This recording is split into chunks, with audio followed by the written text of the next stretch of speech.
Stability कहाँ कहाँ चाहिए हमें? फाइनेंस में चाहिए, रिलेशन में चाहिए और हेल्थ में चाहिए। सस्ते और महंगे पिरामिड में क्या डिफरेंस रहता है? वास्तु है क्या और उसका क्या साइंटिफिक प्रूफ है जिससे माने कि वास्तु एक्चुअल में काम करता है? साउथ में अगर गेट हो गया तो मृत्यु हो जाएगी। और सब लोगों के माइंड में ये क्वेश्चन भी रहता है कि रेमेडियल वास्तु काम करेगा या नहीं करेगा। ये रेमेडियल वास्तु काम करता भी है तो इसके कुछ प्रमाण भी है क्या? हाय दोस्तों, कैसे हैं आप सब? एक बार फिर से आप लोगों का बहुत बहुत स्वागत है।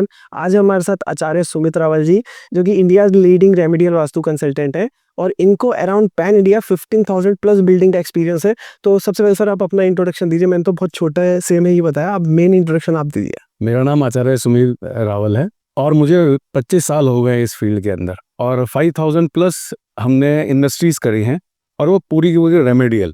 हमारा एक अभियान है बिना तोड़े फोड़े आपको वास्तु के रिजल्ट्स को देना।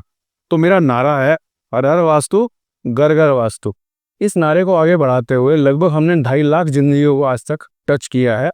जिसमें सक्सेस रेट हमारा लगभग 98% लोग हमसे वापस 2 साल के अंदर बुला के कराते हैं रेमेडीज कि सर अब आपकी रेमेडी से हमें फ़र्क पड़ गया है और हमने नया घर ले लिया, नया शॉपिंग मॉल ले लिया, नया ऑफिस ले लिया, नई प्रीमिसेस ले लिया। ये हमारा रिजल्ट है। तो एक अभियान हमने इसलिए छेड़ा है कि आजकल बहुत भ्रांति फैली हुई है कि साउथ वेस्ट का घर खराब है, इसके साउथ में अगर गेट हो गया तो मृत्यु हो जाएगी, या नॉर्थ ईस्ट में होगा टॉयलेट तो कैंसर हो जाएगा। तो पहले ऐसा होता था कि हम स्ट्रक्चरल वास्तु खाली करते थे तो उसको तोड़ फोड़ के उसकी जगह सही करवा देते थे। लेकिन अब चूंकि हाईटेक हो गया है ज़माना, हमारे वास्तुशास्त्र की फील्ड में भी बहुत सारे एडवांसमेंट्स आ गए हैं, जिसके कारण आज की तारीख में हम एनर्जी या देवता वास्तु के द्वारा उस ऊर्जा को, खराब ऊर्जा को सकारात्मक ऊर्जा में कन्वर्ट कर सकते हैं। तो सर जैसे हमने अभी देवता वास्तु हमने एक टर्म यूज करा, तो इससे पहले सबसे पहले ये समझना जरूरी है कि वास्तु है क्या। तो मुझे बताइए कि वास्तु क्या है। और जैसे आजकल की जनरेशन अगर हम बात करें तो वो किसी भी चीज़ को ऐसा मानती नहीं होगी कि इसका साइंटिफिक प्रूफ लाके दो। तो आप सबसे पहले मुझे बताइए कि वास्तु है क्या और उसका क्या साइंटिफिक प्रूफ है जिससे माने कि वास्तु एक्चुअल में काम करता है। वास करने की विद्या को वास्तु कहते हैं। तो हमारे जो ऋषि थे वो बहुत करुणामय थे। तो जैसे किसी को उन्होंने शरीर से दुखी देखा तो उन्होंने आयुर्वेद की रचना कर दी। ठीक है जी, कभी हम मन से दुखी होते हैं, हर व्यक्ति मन में कभी घुटन महसूस करता है, कभी अनस्पेस महसूस करता है, उदास होता है, डिप्रेशन में होता है। तो उसकी निवृत्ति के लिए योग शास्त्र बनाया गया। ईश्वर से जुड़ने के लिए भी योग शास्त्र एक बहुत बड़ा सशक्त माध्यम है। ऐसे ही जब हमारे घरों को दुख को देखा उन ऋषियों ने, तो उन्होंने जो शास्त्र बनाया उसे कहता है वास्तुशास्त्र। और ये टोटलिटी में जो डिपेंड है वो सूर्य की ऊर्जा पे और पृथ्वी की ऊर्जा के ऊपर डिपेंडेंट है। वास्तुशास्त्र के जो 5 तत्व हैं, बेसिक तत्व, अगर आप पूरा ब्रह्मांड देखेंगे और हमारा शरीर उसके अंदर, तो वो 5 तत्वों से ही बना है। वो 5 तत्व हैं पृथ्वी, आकाश, जल, अग्नि और वायु। ठीक है, इनके बिना संसार का संचरण संभव ही नहीं। अगर आप सोचेंगे कोई चीज प्रोड्यूस कर लें तो ये चीजें उसके अंदर हमेशा होंगी ही होंगी। अगर इन तत्वों को, ये शाश्वत तत्व हैं, अगर इन तत्वों को थोड़ा सा समन्वित कर ले, बैलेंस कर लें, तो वास्तुशास्त्र हमारा सिद्ध हो जाता। तो जब तक सूरज रहेगा और जब तक पृथ्वी का गुरुत्वाकर्षण बल रहेगा, तब तक वास्तुशास्त्र आपके ऊपर इम्पैक्ट करता रहेगा। वास्तुशास्त्र को मैं कहता हूँ back to nature. Modern lifestyle में हम लोग नेचर को भूल चुके हैं। अभी आप देखो, आपकी जो जनरेशन है, I don't know you are gen Z और नॉट, तो जेनजी जनरेशन जो है वो बहुत सारी चीज़ों से को नहीं मान रही। आज की तारीख में जो संस्कार है वो फेसबुक से आ रहे हैं, नहीं, या गूगल से आ रहे हैं। तो बैक टू नेचर करने का जो अभियान है वो वास्तुशास्त्र का है। अगर हम इन 5 तत्वों को नेचुरल तरीके से अपने घर के अंदर इंड्यूस कर पाए किसी भी तरह से, तो हम सुखी रह सकेंगे। ये तो मानते हैं नहीं, हर व्यक्ति को सुबह वॉक करनी चाहिए। वो क्यों करनी चाहिए? ताकि प्राण ऊर्जा का संचार उसके अंदर आ जाए। यही प्राण ऊर्जा अगर आपके घर के अंदर आ जाए किसी तरह से, तो व्यक्ति का घर प्रफुल्लित हो जाएगा। क्योंकि प्राण ऊर्जा 72,000 नाड़ियों को हमारे पोषण देती है। उसी तरह से घर के हर अव्यय, हर एलिमेंट, हर कोने को भी वायु जो है पोषण देती है। अगर आप अपने घर में देखो तो कहीं जाकर हमें बहुत अच्छा महसूस होता है और कहीं कहीं वो डैम्पनेस महसूस होती है तो वो उदासी का कारण हो जाता है। तो बैक टू नेचर हमारा वास्तुशास्त्र है। Inducing natural forces in your houses is vastushastra. तो ये शाश्वत विद्या है, इसके अंदर क्या साइंटिफिक, पूरा का पूरा साइंस ही तो है ही। मतलब इसकी आपका ये कहना है कि पृथ्वी और सूर्य, इन 2 मेन एलिमेंट का यूज हम घर में किस तरीके से यूज कर सके, ये मेन वास्तु का कोर है। और जो 5 आपने जो बताए, 5 तत्व जो आपने बताए, वो हो गए मेन। क्योंकि सूर्य जगत से आत्मा, जितनी भी फूड सर्किल है, जितना भी साइकिल है या हमारा लाइफ साइकिल है, वो सूर्य से चल रहा है। अगर सूर्य की एनर्जी नहीं होगी तो पौधे नहीं होंगे, अगर पौधे नहीं होंगे तो हम खाएंगे क्या? तो सर इसमें एक चीज़ हम कह सकते हैं, जैसे हम आर्किटेक्चर में हम क्या करते हैं, क्लाइमेटोलॉजी के लिहाज से प्लानिंग करते हैं कि जैसे फॉर एग्जांपल हम लद्दाख में अगर हम घर बना रहे हैं तो साउथ की साइड में विंडोज ज़्यादा ओपन करनी है ताकि जो हीट है वो ट्रैप रहे, जिससे कि आपका जो घर है वो गर्म रहे। और सेम अगर आप उसे साउथ में या फिर किसी गर्म एरिया में कर रहे हो तो साउथ को ब्लॉक करना पड़ता है, नॉर्थ या नॉर्थ ईस्ट को ओपन करना पड़ता है। तो हम कह सकते हैं कि आर्किटेक्चर वाला पार्ट और जो वास्तु है वो कहीं ना कहीं रिलेटेड है। 100% रिलेटेड है। एंशिएंट आर्किटेक्चर इज वास्तुशास्त्र। लेकिन सर इसमें एक चीज और भी है ना कि जैसे फॉर एग्जांपल अब कहते हैं कि साउथ की डायरेक्शन में से फॉर एग्जांपल कहते हैं कि विंडो नहीं होनी चाहिए, अब लद्दाख के लिए लेकिन वो चीज डिफरेंट हो गई और गर्म एरिया के लिए राजस्थान जैसे एरिया के लिए डिफरेंट हो गई। तो इसको हम किस तरीके से हम समझेंगे? अब जैसे जहाँ पर हमें गर्मी चाहिए वहाँ तो ऑब्वियस हमें साउथ खोलना ही पड़ेगा, बिल्कुल। क्योंकि जो सन का संचरण है वो कुछ इसी तरह का है। तो मतलब वहाँ पे वास्तु दोष हो गया मतलब? नहीं, वास्तु दोष को रिमूव कैसे करेंगे? तो क्या हम वहां पर आपके क्लाइमेटोलॉजी के हिसाब से ईस्ट में एक विंडो को लेकर, ट्रांसपेरेंट विंडो को लेकर ब्लॉक कर दें तो वहां से हमें सनलाइट भी मिलेगी, ईस्ट का बेनिफिट भी मिलेगा और साउथ से हमारी सनलाइट भी आ जाएगी। ओके, तो हमारे दोनों चीजें सॉल्व हो जाती। थोड़ा सा हमें ट्विस्ट रखना चाहिए। हम लोग क्या हो गया कि अभी बहुत सारी इंफॉर्मेशन आ रही है हमारे पास बहुत सारे जगहों से, तो उन इंफॉर्मेशन को यूटिलाइजेशन कैसे करना है अपने हिसाब से, वो वास्तुशास्त्र है। तो there are several more combinations. जैसे अगर आप ज्योतिष शास्त्र में कुछ इंटरेस्ट रखते हैं थोड़ा बहुत, तो अगर लग्न है तो लग्न खाली तनुभाव नहीं है, वो आपकी पर्सनैलिटी भी है, वो आपकी सोच भी है, वो आपका ओवरऑल अपब्रिंगिंग भी है। इस तरह धन भाव खाली धन भाव नहीं है, खाली धन से मतलब नहीं है, वो आपका ससुराल भी है। तो अच्छा ज्योतिषी जैसे कॉम्बिनेशंस बनाता है वैसे अच्छा वास्तुशास्त्री भी किसी देश के साथ कॉम्बिनेशन बनाता है। और अकल्ट का ये रूल है, देश काल परिस्थिति के अनुसार आपको निर्णय देना। खाली ऐसे नहीं कि आपने ये पढ़ लिया और वो हो गया। लाइकवाइज अगर आप अपने आपको हाउस का डॉक्टर समझें तो डॉक्टर पैरासीटामोल के साथ कितने सारे कॉम्बिनेशंस लगाता है, एसिमेफोमिक लगाता है ना, पैरासीटामोल के साथ वो निमोस्लाइड लगा सकता है, निमोबेरा बना सकता है। तो हर व्यक्ति को दर्द के लिए एक ही गोली थोड़ी ना जा सकती, जैसा उसका दर्द वैसे उसकी कॉम्बिनेशन। और इसमें मेरा सेकंड क्वेश्चन है, जैसे टॉयलेट की डायरेक्शंस को लेके हम बात करें अगर, तो जैसे कहते हैं कि टॉयलेट का डायरेक्शन अगर गलत होगा तो उसमें आपको हेल्थ से रिलेटेड इश्यूज होंगे, वेल्थ से रिलेटेड इश्यूज होंगे और मेंटल पीस होगा और सब बर्बाद हो जाएगा। तो ऐसा वास्तु में बहुत सारे लोग कहते हैं। तो इसके ऊपर आप क्या कहना चाहेंगे और अगर ऐसा होता भी है तो इसका क्या साइंटिफिक रीजन है? एक उंगली को ऐसे करो आप, इसे कहो फ्लश। फ्लश तो बेसिक करेक्टर टॉयलेट का है, फ्लशिंग। ओके, मल निकास तो उसके बाद में है, लेकिन अभी जो ये मॉडर्न टॉयलेट जो है वो फ्लशिंग में है। ठीक कह रही है। अगर आप पुराना आर्किटेक्चर देखो तो वहां पर किसी भी महल के अंदर आपको इंटरनल शौचालय नहीं मिलेगा। बेसिंग रूम्स बनेंगे, जिसे स्नानागार कहते थे। इंटरनल टॉयलेट नहीं था। आज की तारीख में एक रूम के साथ अटैच टॉयलेट मैंडेटरी हो गया, बिल्कुल। है ना। हमें इतनी सुविधा की आदत पड़ गई कि हम कहाँ जंगल में जाएंगे, नहीं। तो उसका जो करेक्टर है वो फ्लश है। अब एक दिशा का जो करेक्टर है, एट्रीब्यूट है, या उस दिशा का जो बल है, वो आपकी जिंदगी के ऊपर बहुत ज्यादा इम्पैक्ट करता है। एग्जाम्पल, तो हम एक बार 16 दिशाओं में टॉयलेट की संज्ञा को नाप लेते हैं। जैसे उत्तर दिशा से मनी आती है, प्रमोशंस आते हैं। आप क्यों आते हैं? क्योंकि मैग्नेटिक फील्ड वहां से हमारे घर में एंटर कर रही, तो पृथ्वी का बल हो गया। तो जैसे ही आप फ्लश करेंगे तो आपका मनी फ्लश हो जाएगा। NLE इज डायरेक्शन ऑफ औषधि कक्ष, यानी कि वो हमारे इम्यूनिटी को डिराइव कर रही है अंदर से। तो जैसे ही आप उसके अंदर टॉयलेट रखेंगे तो फ्लश हो जाएगा। अगर आपकी इम्यूनिटी खत्म हो गई तो आपको कैंसर हो सकता है, कोविड हो सकता है, कोई भी डिजीज लग जाएगी ना, क्योंकि हम इम्यून हैं अपनी इम्यूनिटी के कारण। ऐसे दो दिशाओं का राजा है वो ईशान कोण है, नॉर्थ ईस्ट। वो क्यों राजा है? क्योंकि वो फेट, फोकस, फॉर्चून यानी हमारी भाग्य को नियंत्रित कर रहा है। वो कैसे नियंत्रित कर रहा है कि यहाँ से गुरुत्वाकर्षण बल आ रहा है नॉर्थ से और ईस्ट से आ रहा है सूर्य की ऊर्जा। तो दोनों का संघात, दोनों का मिलन एक बड़ा कॉम्बिनेशन बना देता है, इसे भाग्य कहते हैं। तो आप देखो, भाग्य फ्लश। ENE में मजा है, मजा फ्लश। ईस्ट से सोशल कनेक्शन है, फ्लश। ESE से स्ट्रेटेजी है, फ्लश। साउथ ईस्ट से ऊर्जा है, कैश फ्लो है, फ्लश। SSE से कॉन्फिडेंस है, फ्लश। साउथ से नेम, फेम और रिलैक्सेशन है, यानी सोने की दिशा है, फ्लश। SSW में यमुने नैऋत्य मध्य कुरीश मंदिरम संस्थिता शास्त्र में लिखा है, वहां पर शौचालय होना चाहिए। Okay, south west is queen of all directions. वो क्यों क्वीन है? It is a stable direction. Stability कहाँ कहाँ चाहिए हमें? फाइनेंस में चाहिए, रिलेशन में चाहिए और हेल्थ में चाहिए, वो फ्लश। WSW में बचत और विद्याभ्यास मंदिरम, यानी कि लोगों की, बच्चों की एजुकेशन, फ्लश। वेस्ट में प्रॉफिट, फ्लश। WNW को हम कोप भवन कहते हैं, डिप्रेशन का जोन कहते हैं, वहां पर टॉयलेट हो सकता है। नॉर्थ वेस्ट में फ्लो और मित्रता, flush. NNW is direction of sex attraction, अगर वहां पर टॉयलेट होगा तो फ्लश हो जाएगा। ब्रह्मस्थान सारी ऊर्जाओं को ताकत देता है, तो ब्रह्मस्थान में टॉयलेट होने से सारी डायरेक्शन की एनर्जी लो हो जाती है, फ्लश हो जाती है। जब हम वास्तु की बात करते हैं तो वास्तु पुरुष की अवधारणा है। हमारे शास्त्र ने हर एक चीज को मानव के ऊपर लेकर समझाया। तो आपका पेट जो है वो ब्रह्म स्थान है। तो ब्रह्म स्थान में दो तत्वों को कहा जाता है, पृथ्वी और एक आकाश, लेकिन वहां पर साइलेंट अग्नि भी है। अच्छा। क्योंकि ये जो हमारा जठर अग्नि उसको पचा रही है, तो जठर अग्नि को शांत कर देता है, वहां का टॉयलेट फ्लशिंग कर देता है। आई थिंक आपको समझ में आ गया होगा कि टॉयलेट की प्रॉपर्टी क्या है।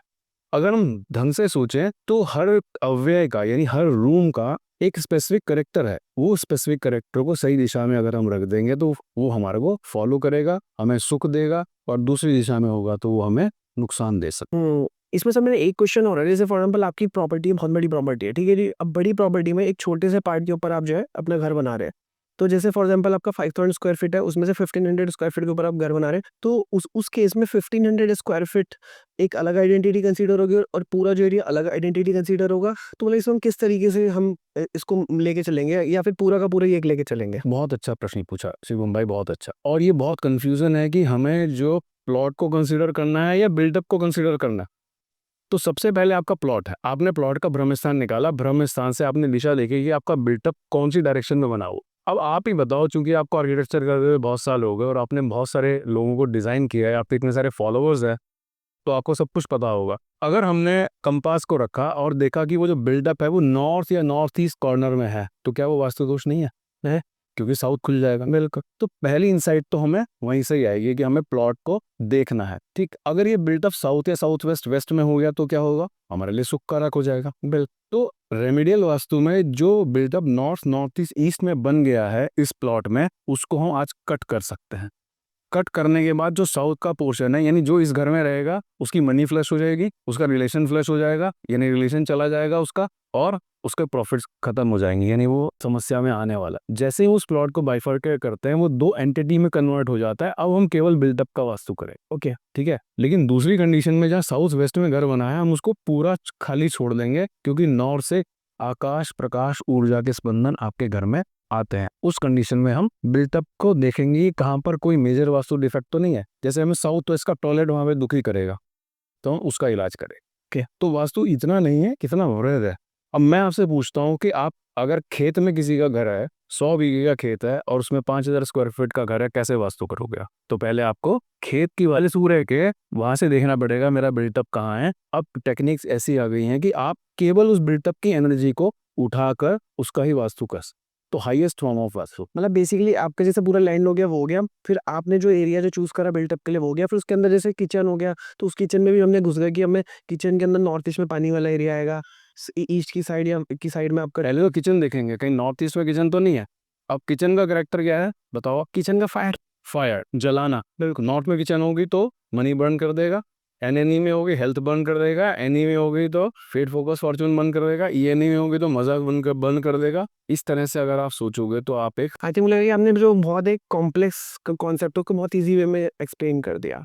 बड़े व्यू में लेना चाहिए। हम लोग बहुत छोटे से माइन्यूट व्यू में ले लेते हैं कि यार यहाँ पे टॉयलेट होगा तो ऐसा हो ही जाएगा। जैसे टू साइड मकानों के बारे में आजकल बड़ी भ्रांति चल रही है कि टू साइड वाला मकान होगा तो 10-12 साल में किसी की मृत्यु हो जाएगी। 10-12 साल में तो कोई भी मृत्यु को प्राप्त हो सकता है, तो हम उस टू साइड वाले को क्या छोड़ देंगे? 32 तरह के द्वारों में we can now change the orientation of house also. मतलब वो साउथ वेस्ट से खाली है तो हम उसकी एनर्जी को साउथ वेस्ट में शिफ्ट करके नॉर्थ ईस्ट को खाली कर सकते हैं। इतना एडवांसमेंट आ गया वास्तु। तो क्या लग रहा है कि अगर फूडिंग में एडवांसमेंट आ रहा है, हमारी लाइफस्टाइल में एडवांसमेंट आ रहा है, सोफा में एडवांसमेंट आ रहा है, कारें एडवांस हो रही हैं, तो क्या ये प्राच्य विद्या ऐसे ही रह जाएगी? नहीं, इसमें भी बड़े बड़े मॉडर्न वैज्ञानिक लगे हुए हैं और वो बहुत ही बड़े लेवल पे हैं आज की तारीख में। इवन सिक होम सिंड्रोम नाम जो है वो दिया हुआ है, आप गूगल करिएगा, नासा का, WHO का। तो खाली हम ही अर्थ एनर्जीज के ऊपर बात नहीं कर रहे, पाश्चात्य लोग भी उसके ऊपर बात कर रहे हैं कि क्यों कोई बिल्डिंग पनप ही नहीं पाते। उनका फोकस है इसके ऊपर। आपने देखा होगा अगर आप हाईवे से जाएं यहाँ पर तो बहुत सारे प्रोजेक्ट्स रुके पड़े हैं, तो वो इसके ऊपर आजकल फोकस कर रहे हैं कि क्यों कोई बिल्डिंग रुक गई, तो लैंड एनर्जी में डिस्टर्ब हो गया या उसके स्पंदनों में वायुज में कोई डिस्टर्बेंस हो गया जिसके कारण वो बिल्डिंग रुक जाती। तो सर जैसे वास्तु हम बात करते हैं, हम ऐसा ये kind of Indian point of view से बात करते हैं, तो जैसे फॉर एग्जांपल पूरे वर्ल्ड में अलग अलग कंट्रीज है, तो जैसे वास्तु के जो रूल्स है वो हर कंट्रीज में सेम तरीके से ही काम करते हैं। बहुत अच्छा क्वेश्चन पूछा। अक्सर लोग मुझसे पूछते हैं कि ऑस्ट्रेलिया का वास्तु अलग होगा या साउथ अमेरिका का अलग होगा, आपने भी इसको सुना होगा ना। तो मुझे ये बताओ, क्या ऑस्ट्रेलिया में सन राइजेस फ्रॉम वेस्ट है? नहीं है ना। क्या वहाँ की मैग्नेटिक फील्ड ईस्ट से आने लगती है? नहीं। अगर ये दो चीजें शाश्वत है, सूर्य और मैग्नेटिक फील्ड, तो वास्तु के सेम रूल्स लागू। कुछ चेंज आ सकते हैं, गोलार्ध का चेंज आ सकता है। जैसे आई थिंक मैंने सुना है कि जैसे इंडिया में है कि आपको नॉर्थ की साइड सर रख के नहीं सोना चाहिए, तो ऐसे ही आप ऑस्ट्रेलिया में जाते हैं तो वहाँ पे साउथ की साइड जो है वो आपको सर रख के नहीं सोना चाहिए, ऐसा मैंने सुना हुआ है। देखो, ये सर रखने की सबसे पहला जो क्वेश्चन है वो ये पूछा जाता है कि हमें सर किस तरफ अभी। तो ये हेड हमारा पॉजिटिव पोल है, पैर नेगेटिव पोल है। ठीक है जी। इस तरह से हमारे अर्थ का जो नॉर्थ पोल है वो पॉजिटिव पोल है और साउथ नेगेटिव पोल है। तो नॉर्थ साउथ बन मिलेंगे नहीं तो क्रिएशन नहीं होगा। तो इसलिए साउथ में ही सर रख के सोना चाहिए आप किसी भी कंट्री में। तो जब तक दो पोल्स यानी सन और मैग्नेटिक फील्ड वर्क कर रही है तब तक यही वाला वास्तु है।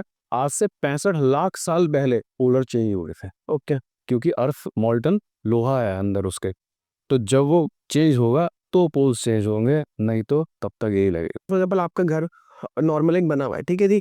अब उसमें फॉर एग्जाम्पल आपने एक नया प्लॉट लिया, उसके जस्ट साथ ही वाला या फिर लेफ्ट वाला या राइट साइड वाला, तो अब जैसे हमने वो प्लॉट परचेज कर दिया तो पहले तो हमारा माली ये करता नॉर्मल डिश, अब साथ में एक और घर ले लिया, तो अब क्या है पूरा प्लॉट की तरह हम कंसीडर करेंगे मतलब उसको। तो ये एक तो बताइए, और दूसरी चीज कई बार ऐसा होगा अगर वो कंसीडर करेंगे तो हमारा घर कई बार होता है कि साइड डायरेक्शन में होता है, लेकिन साथ वाला प्लॉट मान लिया हमने साउथ वेस्ट की साइड में ले लिया, तो अब वो साउथ वेस्ट वाला जो पोर्शन है वो हमारा ओपन हो गया, इधर वाला पोर्शन हैवी हो गया, और कई बार उसका उल्टा भी हो सकता है। तो इस तरीके से चीजें काम करती हैं। 100% काम करते हैं। जब जब साउथ वेस्ट और साउथ वेस्ट खुलेगा तब तक आपको लॉस होगा। तो इसलिए अगर आपका घर नॉर्थ या नॉर्थ ईस्ट वाली साइड में है तो साउथ वेस्ट और साउथ वेस्ट वाले प्लॉट्स को अवॉइड करना चाहिए था।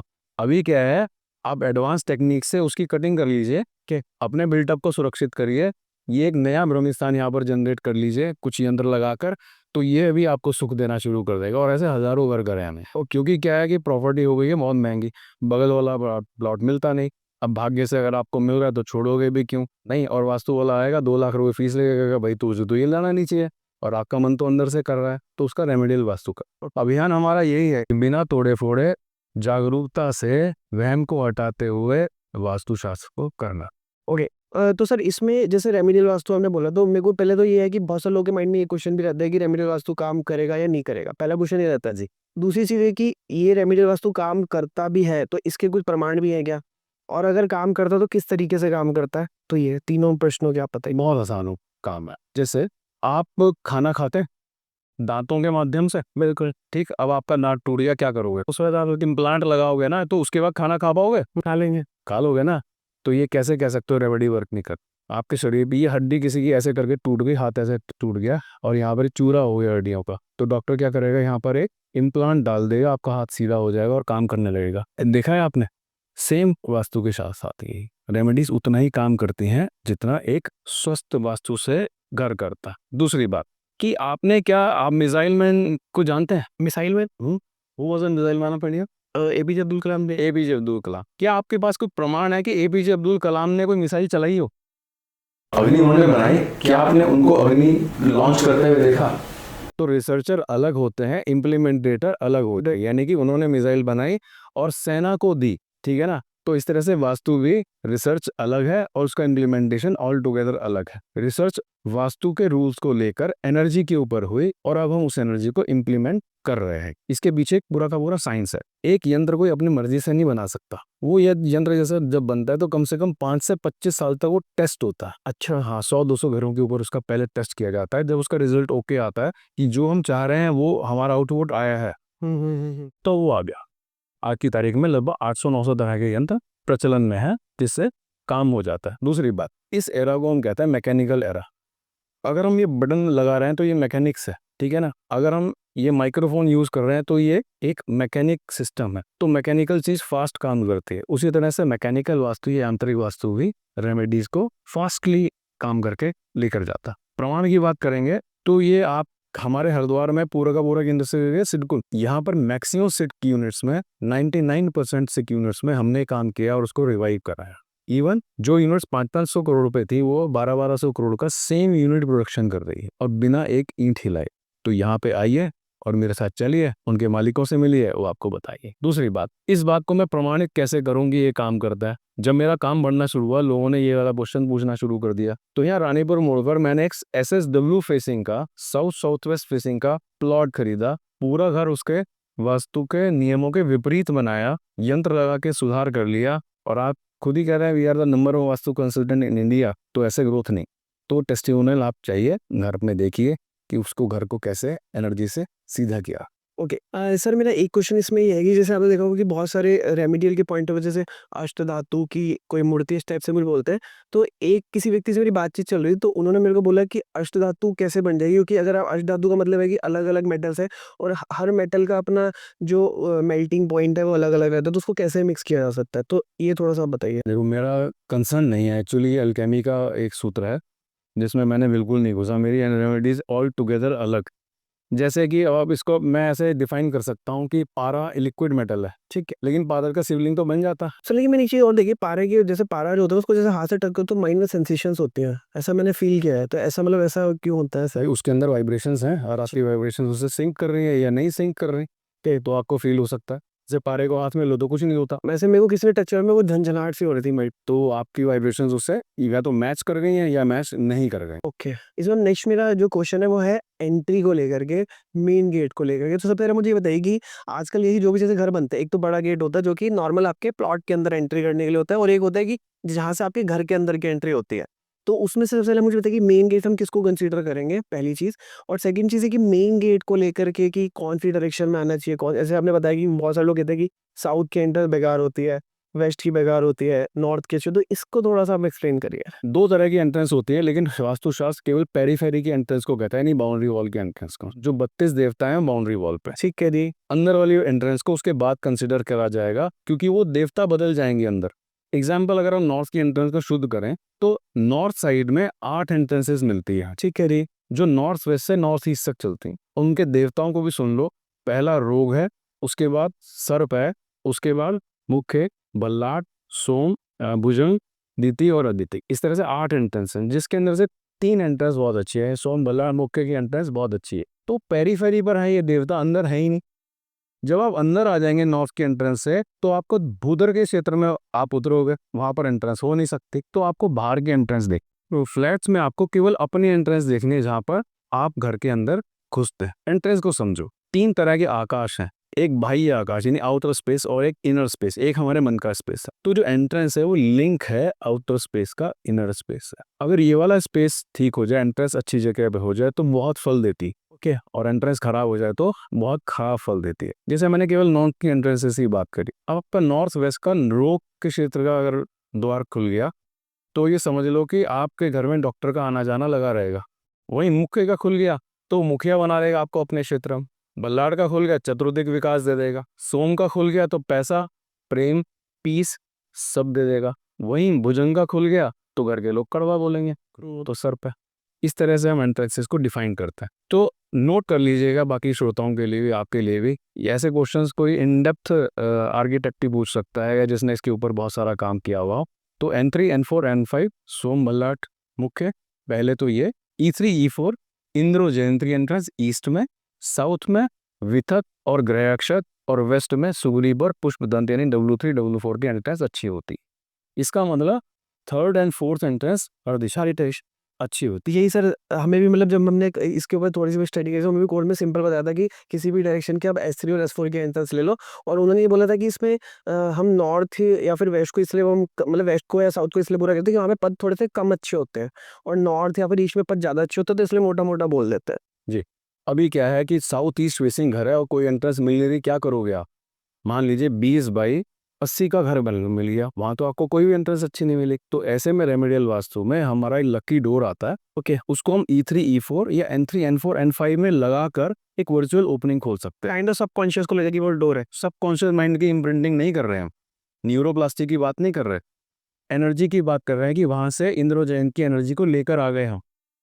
तो आप गोटाइयों की बात कर रहे थे कि यहाँ पर इंद्र की लगा दो, यहाँ पर कुबेर की लगा दो, यहाँ पर लाफिंग बुद्धा लगा दो, वो सबकॉन्शियस इम्प्रिंटिंग प्रतीकों से वास्त, वो आपके सबकॉन्शियस को एक मैसेज दे रही है कि अगर लाफिंग बुद्धा गेट पर खड़ा है, तो एक हंसते हुए आदमी को आप देखोगे आते हुए, और हंसते हुए आदमी को बाहर जाते देखोगे, तो आपके सबकॉन्शियस को एक मैसेज आएगा कि यार मुझे भी आगे जाके हंसना है और अंदर जाके भी हंसना, मुस्कुराना है। वो सबकॉन्शियस वाली बात है। वो 2D 3D यानी कि जो रेमेडीज होती हैं पेंटिंग से, जैसे हम लोग आजकल एक बहुत कॉमन चीज़ चल रही है, वो क्या चल रहा है आपको? बुद्धा फेस, भगवान बुद्ध को हर जगह लगा के रखे हुए, तो वो आपको एक पीस का मैसेज दे रही है। आपके सबकॉन्शियस को बार बार देखने से आप पीसफुल हो सकते हो उसमें। लेकिन ये जो मैं रेमेडीज बता रहा हूँ, ये टोटलिटी में अर्थ एनर्जी के ऊपर ही बात करते सर इसमें ना जैसे मेरे को एक चीज़ और पूछनी थी, जैसे फॉर एग्जांपल किसी का मान लिया साउथ की साइड में गेट आ रहा है, तो हम उसके जैसे बड़ा गेट है तो हमने देख रहा है कि हम उसको छोटा करके तो S3 S4 में एडजस्ट कर रहे हैं, उसको पार्किंग की नीड नहीं है, उसको लग रहा है कि छोटा गेट में हो जाएगा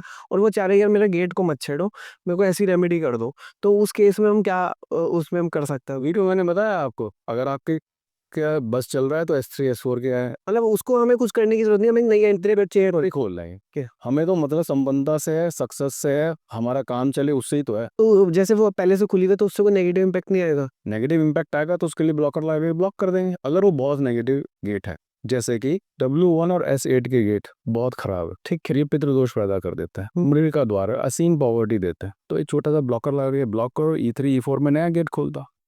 एक बात और बताऊं शिवम भैया, कि जो व्यक्ति दुखी होता है, आप कितने इंटेलिजेंट हो, आपने कितनी पढ़ाई करी हुई है, उसको इससे कोई मतलब नहीं, उसको तो ये लगता है यार मेरे को डॉक्टर गोली दे दे और मेरा दर्द दूर हो जाए। आप उसको अगर ये समझाओगे तो उसे तो मतलब ही नहीं है। आप अपना जाओ, अपना काम करके आओ, और कुछ दिन बाद वो आपको कहेगा जी मेरा तो काम हो गया, सुखी हो गया। जी चाहिए।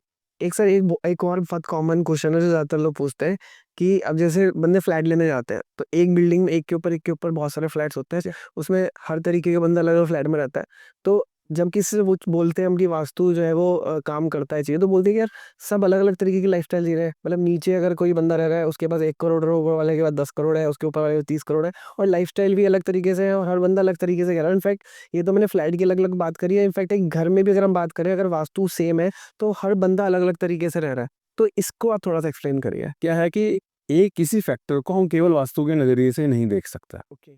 एज अ एंटिटी शिवम का एक सोच भी हो सकती है, एक थॉट प्रोसेस हो सकता है। भगवान ने हमें पावर ऑफ चॉइस दे रखी है। आज आपने मुझे चूज किया वास्तु पे बात करने के लिए, कल किसी और को भी तो चूज करोगे। आपने आज सुबह ब्लू कलर की शर्ट को चूज किया, येलो भी तो कर सकते थे। तो पावर ऑफ चॉइस आपके हाथ में। तो उन घर में जो लोग रह रहे हैं वो सब डिफरेंट डिफरेंट माइंड सेट के भी तो रह सकते हैं। किसी को स्ट्रेस लेने की आदत हो तो वो ऑब्वियस है कि एक वास्तु पे से रिच घर में भी हो सकता है कि वो बीमार हो जाए। अब जो आपका क्वेश्चन है वो मैं आपसे पूछता हूँ कि एक फ्लैट के अंदर जो मुझसे पूछा जाता है, 14 मंजिल की बिल्डिंग है और सबका नॉर्थ ईस्ट में ही टॉयलेट है, बिल्कुल। ठीक है, और सब उसमें से तो सारे के सारे ठीक रह रहे हैं, दो चार लोग ही परेशान हो रहे होंगे। तो क्या है कि इसके अलावा भी एक स्पेस का सर्कल चलता है।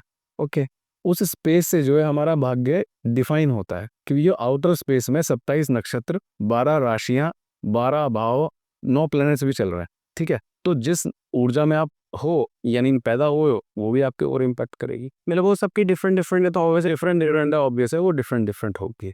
दूसरी बात कि मेरे संज्ञान में आज तक भी, मुझे 25 साल हो गए, मैंने हजारों घरों को देखा होगा, कोई एक घर सिमिलर नहीं होता। टॉयलेट तो अलग हो सकता है उसने वहाँ रेड कलर करा रखा हो, उसके सोफे अलग होंगे, उसके पर्दे अलग होंगे, तो वास्तु तो हर चीज़ के ऊपर इम्पैक्ट करता है। तो 4 फैक्टर्स मैंने छांटे। किसी का भाग्य अच्छा हो सकता है, किसी का वास्तु अच्छा हो सकता है, किसी की सोच अच्छी हो सकती है और किसी का कर्म अच्छा हो सकता है। ओके, मतलब ये चारों चीजों को मिलाकर क्या सर लाइफ चेंज जीरो उसके ऊपर डिपेंड करता है, मतलब सिर्फ वास्तु को नहीं हम कह सकते। वास्तु रिच घर में कोई निकम्मा आदमी होगा जो घर के बाहर जा रहे हो तो एक्सेप्टिंग एलिमेंट का काम कर सकता है वास्तु। सपोर्टिंग एलिमेंट नहीं, मेन एलिमेंट की तरह भी काम कर सकता। शर्त यह है कि हमें सपोर्ट किससे चाहिए। जैसे मैंने आपको कहा कि बहुत सारे अमीर घरों के अमीर ज़ादों को गरीब होते हुए देखा होगा, और गरीब आदमी को बहुत अमीर होते हुए भी देखा होगा, क्योंकि उसके अंदर प्रबलता थी, वो अपना पैशन जी रहा था, है ना। प्रबल प्रेम की पाली पढ़कर प्रभु को भाग्य बदलते देखा है, उसके कर्म में इतनी फोर्स रही कि उसने सबको सब्साइड कर दिया। सर जैसे आपने बताया 4 चीजें बताई हमने, तो किसी का वास्तु बहुत बढ़िया और तीनों चीजें बेकार है, तो क्या वो बेटर लाइफस्टाइल जी सकता? आप बता दो कैसे जिएगा वो। नहीं सर मेरे को नहीं पता। वो नहीं जी सकता, नहीं जी सकते ना। तब पॉसिबल ही नहीं है। एक रिच वास्तु घर के अंदर किसी के मन में आ सकता है कि मुझे पड़ोसी के यहाँ डाका डालना है, क्योंकि ये अमीर हो रहा, तो ऑब्वियस है वो सजा तो भुगतनी पड़े। मतलब साथ में और भी आपके कर्म भी अच्छे होने चाहिए। टैलेंट भी अच्छे होना चाहिए। ओके। एक फैक्टर से हमारी जिंदगी नहीं डिटरमाइंड हो। मतलब वो चीज़ तो हम कंट्रोल तो कर सकते हैं ना, मतलब भाग्य को तो एक बार को नहीं कर सकते, लेकिन वास्तु को हम कंट्रोल करके अच्छा कर सकते हैं। अच्छा कर सकते हैं, क्योंकि स्पेस मैनेजमेंट इज वास्तुशास्त्र। देखो आउटर स्पेस में हमारा कोई रोल नहीं है, मन के स्पेस के ऊपर कोई हमारा कंट्रोल नहीं है। किसी ने छोटी सी बात कह दी, अभी पॉडकास्ट चलते चलते मैं आपको गाली दे दूँ तो हो सकता है पॉडकास्ट रोक के आप मुझे पलट के नहीं नहीं सर, वो कचिंग हो जाएगा। जैसे एग्जाम्पल कर रहा है, लेकिन हम इसी स्पेस को चेंज कर सकते हैं। आपका ये फ्लावर पॉट यहाँ रख सकते हैं, वो यहाँ रख सकते हैं, तो उसका इम्पैक्ट बोल है कि संभावना है। दूसरी बात, पूरा ओवर साइंस संभावनाओं को विज्ञान है, बिल्कुल, यानी वो ऐसी संभावना हो सकती है अगर आप करें। और सर वास्तु में मैंने सुना है कि कलर्स को लेके भी लोग बहुत सारे कंफ्यूज रहते हैं कि मतलब इस डायरेक्शन में ये कलर आना चाहिए, उस डायरेक्शन में।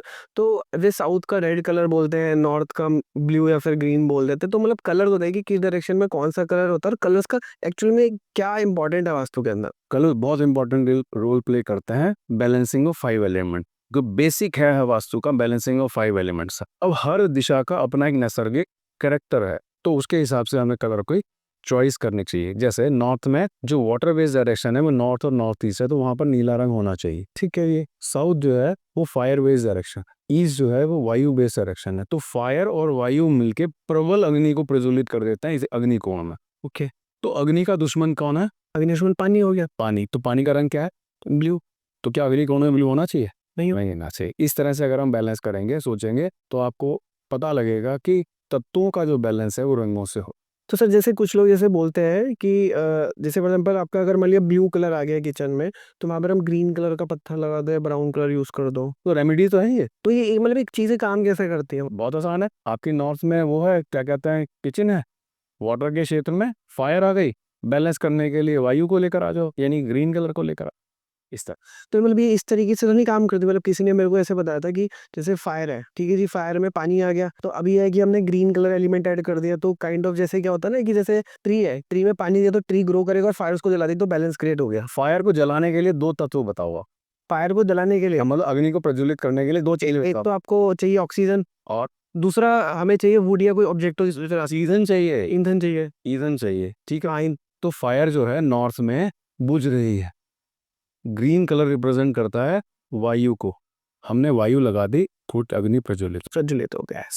अभी हम बात करते हैं बेडरूम्स के बारे में, कि बेडरूम्स की डायरेक्शंस को लेकर कि बेडरूम की डायरेक्शंस कहाँ पर होनी चाहिए। अब जैसे फॉर एग्जाम्पल अब एक नॉर्मल घर में हम बात करें तो बच्चे भी रहते हैं, बुजुर्ग भी रहते हैं, और एक ऐसे भी बंदे रहते हैं जो यंग है लेकिन इनकी शादी नहीं हो रही है, और एक ऐसे बंदे इनकी शादी हो गई है।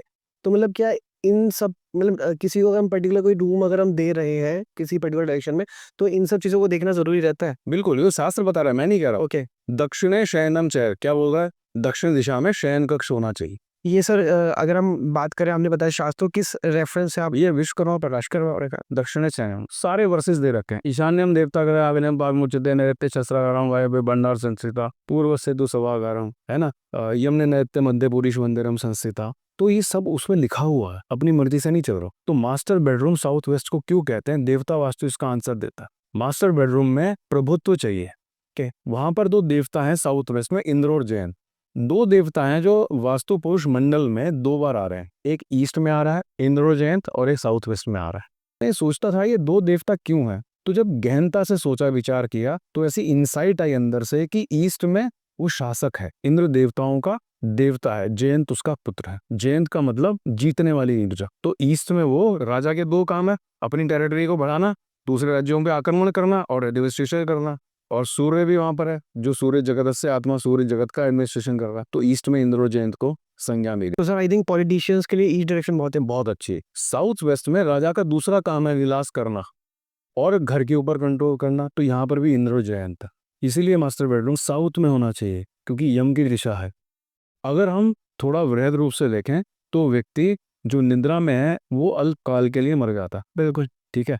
तो उसे ऐसा कहा गया कि निद्रा अल्पकालीन मृत्यु है, मृत्यु पूर्णकालिक निद्रा है। तो यम की दिशा हो गई। WSW में विद्याभ्यास मंदिर, तो बच्चों को विद्याभ्यास कराने के लिए वहां पर रखना चाहिए। पश्चिम जो दिशा है वो वरुण की प्राप्ति की दिशा है, तो जो वहां सोएगा उसका फोकस प्राप्ति की तरफ हो जाएगा, वेस्ट की साइड, वेस्ट की साइड में। तो ये 3-4 दिशाएं यानी साउथ वेस्ट से लेकर वेस्ट तक हम बेडरूम को बना सकते हैं। बुजुर्गों के लिए हमें ईस्ट में देना चाहिए, क्योंकि प्राणवायु की दिशा है वहां पर, तो उनके अंदर धीरे धीरे बॉडी की ऊर्जा कम होगी, प्राणवायु की दिशा। जो बहुत बुजुर्ग हो जाएंगे 60-65 साल के हो गए, उन्हें साउथ ईस्ट में भी लगा सकते हैं, SSE में भी रख सकते हैं, क्योंकि वहां पर अग्नि तत्व है और शरीर में अग्नि कम हो रही। WNW डिप्रेशन का जोन है, कभी बेडरूम नहीं होना चाहिए। NW वायु का जोन है, वायु पे कोई सो नहीं पाता, तो बच्चों का कमरा कभी नहीं होना चाहिए। सर लेकिन बहुत सारे लोग ट्रेडिशनल वास्तु मैंने ऐसा पढ़ा भी है, सुना भी है कि नॉर्थ वेस्ट में अगर बच्चों को दोगे तो उनका विदेश में जाने का योग होता है, ऐसा मैंने सुना है। वो विदेश में जाने का योग तो होगा, मन नहीं लगेगा, विदेश तो बाद में जाएंगे वो। अच्छा। NNW डायरेक्शन है zone of sex and attraction की। आज की तारीख में मोबाइल के ऊपर सारी अच्छी और बुरी चीजें आती हैं, बच्चे बुरी बुरी चीजें देखने लगेंगे, विदेश तो बाद में जाएंगे। तो पढ़ने की दिशा कौन सी होगी? WSW या नॉर्थ ईस्ट फोकस की डायरेक्शन ईस्ट। तो बच्चों की ये बेडरूम ही होना चाहिए। जो सिंगल पेरेंट होते हैं, यानी जिसका जो कपल एक की मृत्यु हो जाए, वो नॉर्थ में रह सकता है। ओके। क्योंकि वाटर बेस्ड डायरेक्शन है, वाटर का सीधा संबंध हमारे इमोशन से है। तो इमोशनल होने के कारण अगर कपल्स वहाँ पर रहते हैं तो उनके बीच में बिछोड़, ऐसे अगर हम सोचेंगे तो हर एक का बेडरूम हम डिफाइन कर रहे। और अगर नहीं कर सकते, छोटा घर है 600-700 स्क्वायर फीट का, नॉर्थ में बेडरूम है, कपल को वहाँ सुलाना है, लड़ भी रहे हैं वो, तो उसकी एनर्जी को आप शिफ्ट कर सकते। ओके। और सर इसमें जैसे अभी आपने एक टर्म यूज़ करी देवता वास्तु, तो मुझे बताइए मतलब वास्तु मतलब कितने डिफरेंट डिफरेंट टाइप्स के होते हैं? अब होता ये है कि अगर हम शास्त्रों की अगर बात करें, तो वास्तु में कोई किताब किस पॉइंट ऑफ व्यू से बोल रही है, दूसरी बुक जो दूसरे पॉइंट ऑफ व्यू से बात करे, तो कोई एग्जाम्पल बताओ किताब का। सर एग्जांपल जैसे हम बात करें जैसे मयामतम को ही हम पिक करते हैं, जैसे आपने बताया, तो आई थिंक मयामतम शायद मुझे लगता है कि प्रॉपर टेम्पल्स आर्किटेक्चर के ऊपर ज़्यादा है। मैं मतलब में जितना अच्छा डिफाइन देवताओं का है किसी किताब में नहीं। अच्छा। तो वास्तु के कंपोनेंट्स को समझ लेते हैं। पहले 5 तत्व, ठीक है। 4 दिशाएं, 4 उपदिशाएं, 8 उप उपदिशाएं। तो दिशाएं हो गई सबसे पहले एलिमेंट्स, फिर दिशाएं, उसके बाद 32 द्वार और 45 देवता। ये सब शास्त्र में ही लिखा हुआ है, शास्त्रीय वास्तु ही। कोई अलग से वास्तु को हमने न्यूज़ नहीं कर रखा, ये किसी कोई भी न्यूज़ कर ही नहीं सकता। ये परफेक्ट वास्तु। शास्त्रीय वास्तु किसको कहता है? जो हमारे विश्वकर्मा और राष्ट्र में मय मत्तम है, मनुषालय चंद्रिका में, सम्रांगण सूत्रधार में है, उन सब में सेम सेम सूत्र मिलेंगे, थोड़े थोड़े से डिफरेंस। आपका जैसे भूमि पूजन होता है, अब इसमें भी भूमि पूजन में से एक तो ट्रेडिशन है कि आपका नॉर्थ ईस्ट में गड्ढा होना चाहिए। और एक जगह मैंने देखा है कि कुछ लोग क्या करते हैं कि वो देखते हैं कि जो आपका वास्तु पुरुष है वो 12 महीने से होता है, तो उनका सर्कुलेशन चेंज होता है। 3 महीने में वास्तु पुरुष अपना सिर चेंज। तो ये चीज़ मतलब प्रैक्टिकल में इसी तरीके से ही काम कर रहा राहु कुछ विचार भी होता है उसके अंदर, घटक चक्र भी होता है, पूर्ण चक्र भी होता है, वो सब कुछ होता है। है। तो आपके हिसाब से जैसे हम जैसे किसी भी डायरेक्शन में नॉर्थ ईस्ट में गड्ढे होते हैं, वो ज़्यादा बेटर है, या फिर जो सेकंड वाला है वो कि मतलब आपको देखना पड़ेगा, अगर ना प्रिसीजन से देख सकते हो तब तो वो बेस्ट है। वो ज़्यादा बेस्ट है? लेकिन चूंकि एक रूल है यूनिवर्सल कि नॉर्थ ईस्ट कोई मिस्टेक एक तो नहीं है ना, अगर कोई ऐसा मिस्टेक नहीं कि नॉर्थ ईस्ट हमेशा डाउन होना चाहिए। तो आप भूमि पूजन करने के बाद अगर उस पद्धति से भी कर रहे हो तो गड्ढा पहला नॉर्थ ईस्ट में ही करना। मतलब अगर कोई बंदा अगर इतना नहीं प्रिसाइजली देख सकता है तो वो कर सकता है। अभी ऐसे पंडित अवेलेबल नहीं है। मैंने भी ये सब पढ़ा है उत्तराखंड संस्कृत विश्वविद्यालय में, लेकिन चूंकि वो एक अलग साइंस है मुहूर्त विज्ञान की, तो मैं उसे नहीं फॉलो कर पाया। और मेरे को लगता है कि मेरे बाकी साथी भी नहीं कर रहे होंगे।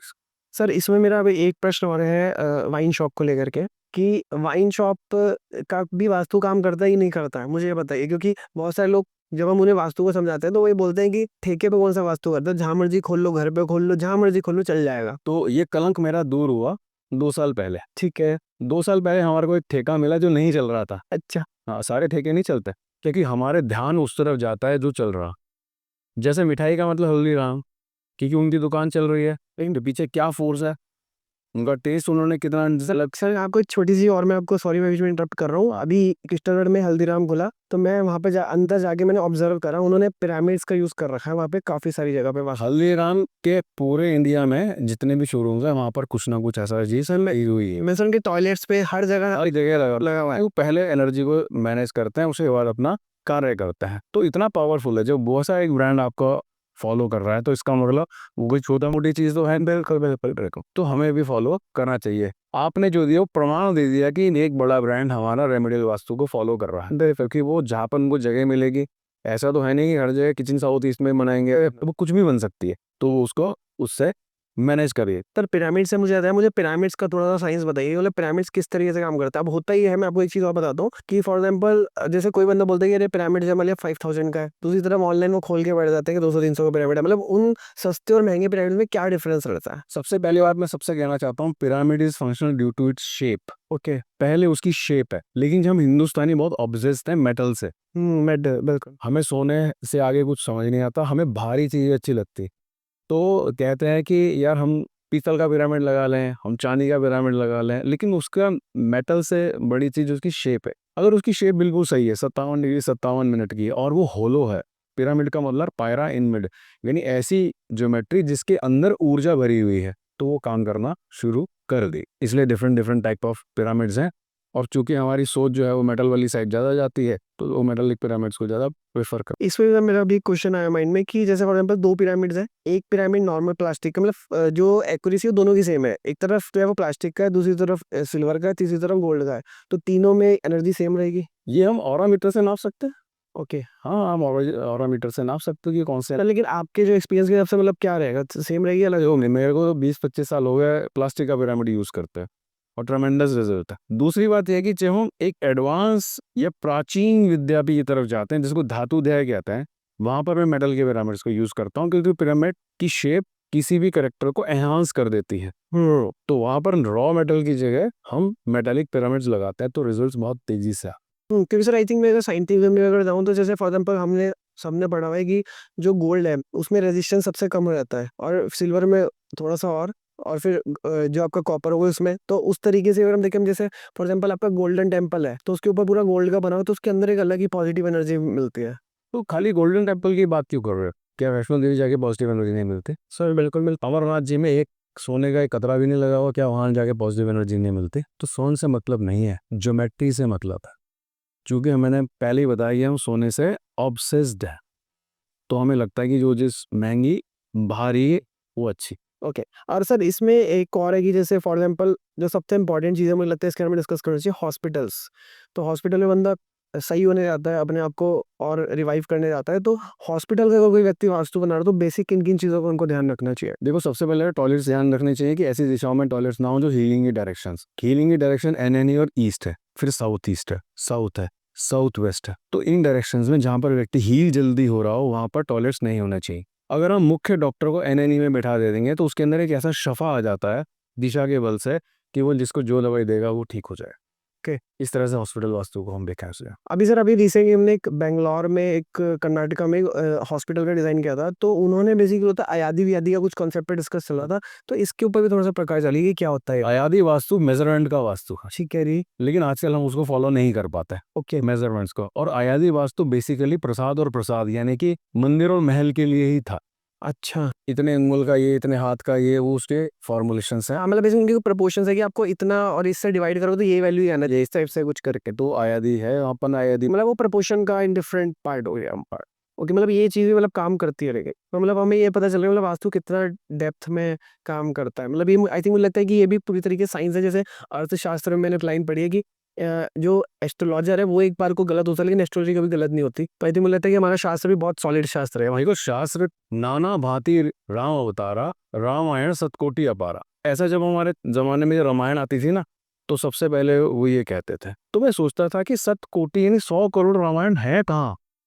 भाई आनंद रामायण है, कंब रामायण है, हमारी रामायण है, तुलसीदास जी की रामचरितमानस है, ये कॉमन है ना। राम विजय है, राम प्रकाश है, राम पथ है, ऐसे 8-10 तरह की रामायणों के बारे में पता लग। लेकिन अगर 100 करोड़ जनसंख्या होगी उस समय की तो 100 करोड़ हर घर घर की कहानी। तो शास्त्र तो ने तो अपना एक सूत्र दे दिया, उसकी इंटरप्रिटेशन कोई व्यक्ति कैसे करता है वो अलग बात है। गीता जी की इंटरप्रिटेशन जितनी ज्यादा हुई है, गीता जी तो इतनी सी है, ठीक है, अर्जुन जी श्री कृष्ण जी ने जो अर्जुन जी को कहा वो गीता हो। लेकिन अगर आप रामसुखदास जी की गीता पढ़ोगे तो इतनी बड़ी है। तो वो व्यक्ति के अपने अनुभव, अपने भाव, अपनी इंटरप्रिटेशन या ऊपर से आता हुआ ज्ञान वो उसको फर्क कर सकता। तो सर मेरा इसमें एक क्वेश्चन हो रहा है कि जैसे फॉर एग्जांपल एक योगी है जिसने अपने आप को साध लिया है और वो एक खराब वास्तु के बने हुए घर के अंदर रह रहा है, तो क्या वो उसका इम्पैक्ट उसके ऊपर पड़ेगा? जब हम संन्यास ले लेते हैं तो अपनी मृत्यु की घोषणा स्वयं कर देते हैं। तो सन्यासी के ऊपर ना तो वास्तु ना एस्ट्रोलॉजी कुछ इम्पैक्ट नहीं करता। अच्छा, कुछ इम्पैक्ट? लेकिन सन्यासी जब वापस बनाता है महल, कठोपनिषद में लिखा हुआ है कि जब सन्यास छोड़ने के बाद वापस अपना आश्रम बनाएगा या संसार में वापस लिप्त होगा तो उसके ऊपर वास्तु इम्पैक्ट करेगा, सब कुछ इम्पैक्ट करेगा, क्योंकि उसकी सोच जो है सांसारिक व्यक्ति की तरह से हो जाएगी, है ना। तो इसको उन्होंने बहुत ही गंदा शब्द यूज किया है, उल्टी करके वापस पी लेना। तो सन्यासी को, योगी को अलाउड नहीं है वापस अपना फैलाव करना। जो अगर फैलाव करोगे तो ये सारी एनर्जी आपके ऊपर वापस आ है। सर अब अभी देख, जैसे आपने बताया कि आपने बहुत सारे पैन इंडिया वर्क करे, तो ऐसे 2 या 3 ऐसे किस्से जो कि बहुत डिफरेंट हो जो आप शेयर करना चाहते हो हमारे व्यूअर्स के साथ में? ऐसे तो सैकड़ों किस्से हैं, हर जगह ही हैं। जैसे अभी हम मुंबई में गए, वहाँ पर एक सोडियम एमलगमेट करके एक फैक्ट्री थी, वो पहाड़ पर थी और वो उल्टा बना हुआ है वास्तु। अच्छा। मतलब वो पहाड़ी नॉर्थ ईस्ट से ऊपर है और साउथ वेस्ट से डाउन है। चूंकि वो केमिकल यूनिट थी तो वो बहुत बाहर थी महाराष्ट्र में। हमने उसको एनर्जी से बैलेंस किया और 3 महीने के अंदर अंदर उनको रशिया से ऑर्डर मिल गया या किसी और कंट्री से ऑर्डर मिल गया। अब वो वापस बुला रहे हैं कि हमारे बाकी के जो पहाड़ी क्षेत्र है उसका भी वास्तु करता विद इन 3 मंथ्स। यहाँ हरिद्वार में पूरा का पूरा सिंपल रिवाइव हुआ है। आप हरिद्वार से ही है? बादावर इंडस्ट्रियल एरिया को जानते हैं, तो यहाँ पर एक गत्ते की फैक्ट्री थी। वो गत्ते की फैक्ट्री नॉर्थ ईस्ट में लगी हुई थी, साउथ वेस्ट में वो गत्ता सुखाते थे। जब हमने उनका रेमेडियल वास्तु किया तो उस समय मैंने उन्हें कहा कि जब आपके पास पैसे आए इसी बाउंड्री करा देना। बाउंड्री कराते ही आज उनकी 6 यूनिट चल रहे। तो ऐसे तो बहुत सारे किस्से हैं। जब मैंने इतनी सारी फैक्ट्री करी है तो 10,000 किस्से भी साथ साथ सुना सकते।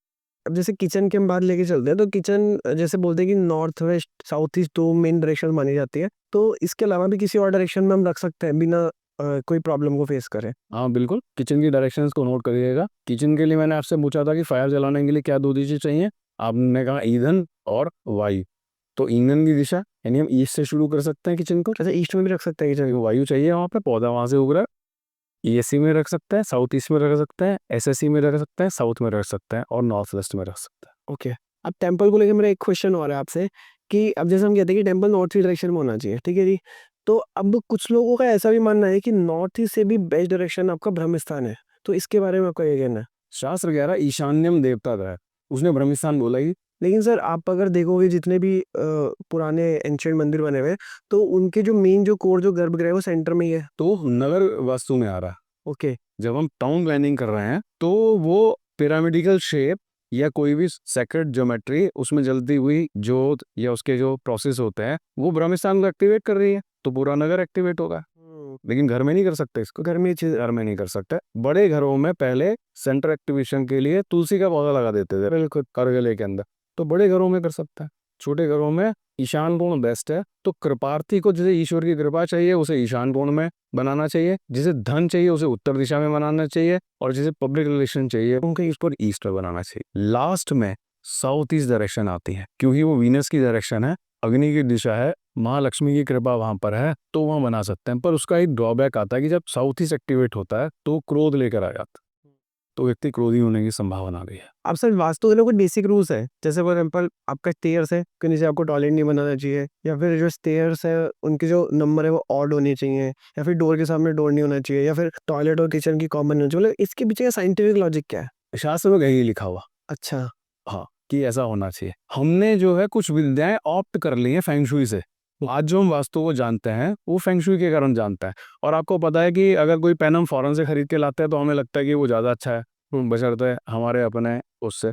तो ये कुछ चीज़ें जो है वक्त के साथ साथ हमारी संस्कृति में आ गई है। एक चीज़ के ऊपर बात करना चाहूँगा कि सीढ़ी की बात करें तो काउंट का तो जो है, लेकिन ओरिएंटेशन सीढ़ी की राइट हैंड साइड पर ही होनी चाहिए क्योंकि पृथ्वी जो है वो हमेशा राइट हैंड साइड पर ही घूम रही है। और सर इसको अगर लेफ्ट अगर कोई करता है तो उसका क्या उनको प्रॉब्लम्स फेस करने पड़ सकते लेफ्ट हो जाने से ओरिएंटेशन गड़बड़ हो जाती है, तो जिस दिशा में सीढ़ी है उस दिशा का प्रॉपर्टी खराब हो जाएगी। हैं? जैसे साउथ में भी लेफ्ट में है तो साउथ में ने फेम रिकॉग्निशन और स्लीप आती है तो वो खराब होने की संभावना बन जाती है क्योंकि आप मंदिर में भी प्रदक्षिणा हमेशा राइट हैंड साइड की तरफ ही करता है, पृथ्वी भी ऐसे ही घूम रही है, तो हमें उसके पृथ्वी के मूवमेंट के हिसाब से उसको मतलब आपका कहना है कि जो उसके नंबर्स हैं वो इतने मैटर नहीं करते हैं, मतलब शास्त्रों में उसका कोई नहीं में उसका काउंट नहीं है, लेकिन ओरिएंटेशन के ऊपर। ओरिएंटेशन मीन है।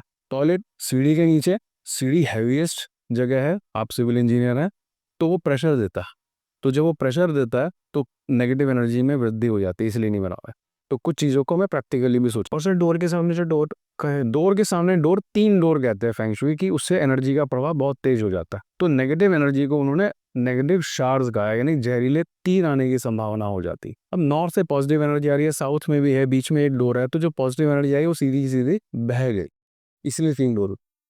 अभी इसलिए मेरे पड़ोस में एक केस मैं बताता हूँ, तो उनमें क्या था, उनका घर था, वो गवर्नमेंट जॉब में थे, तो उनका क्या था कि जैसे जो मकान 2 साइड ओपन है और रोड एकदम सीधी आ रही है, तो उनके ऊपर कुछ प्रॉब्लम हुई, तो उनको इनकम टैक्स डिपार्टमेंट उठा के ले गए सीबीआई, तो उन्होंने वहाँ पे मिरर लगा दिया ऐसा कुछ करके। तो ये क्या है? ये भी फेंगशुई का उपाय है, इसको वेद कहते हैं, वीथी वेद, यानी गली का वेद यहाँ पे लग गया तो उसको रिफ्लेक्ट कर तो उसको मिरर जो है वो रिफ्लेक्ट कर।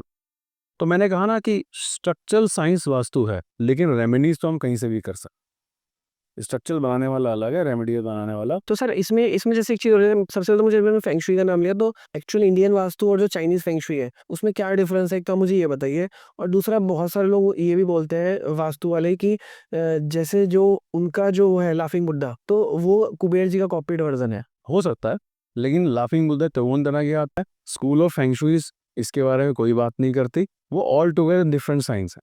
वात और वरुण को फेंगशुई कहते हैं, यानी हवा और पानी के बैलेंस को फेंगशुई कहता है, ठीक है ना। दूसरी बात, अगर आप चाइना से आई हुई किसी विद्या को ऑप्ट करते हैं तो जो सबकॉन्शियस माइंड की इम्प्रिंटिंग है वो तो ठीक है कि आपने लाफिंग बुद्धा लगा लिया, आपने 2 हंसों का जोड़ा लगा लिया, आपने मंडेरियन डक्स रख ली, आपने मेंढक रख लिया, आपने कछुआ रख लिया, कि आपको पता है आप क्यों रख रहे हो।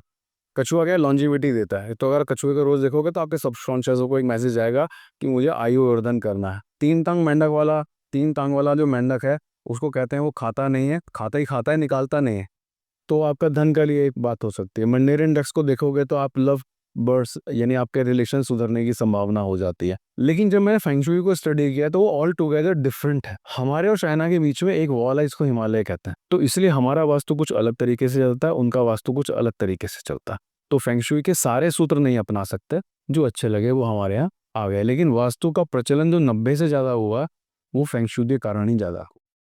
तो सर एक बुक है द सीक्रेट, तो उसमें उसमें ये है कि आपको जो भी चीज़ चाहिए आप उसकी फ़ोटो खींच लीजिए या फिर लिख लीजिए तो वो चीज़ आपको मिल जाएगी।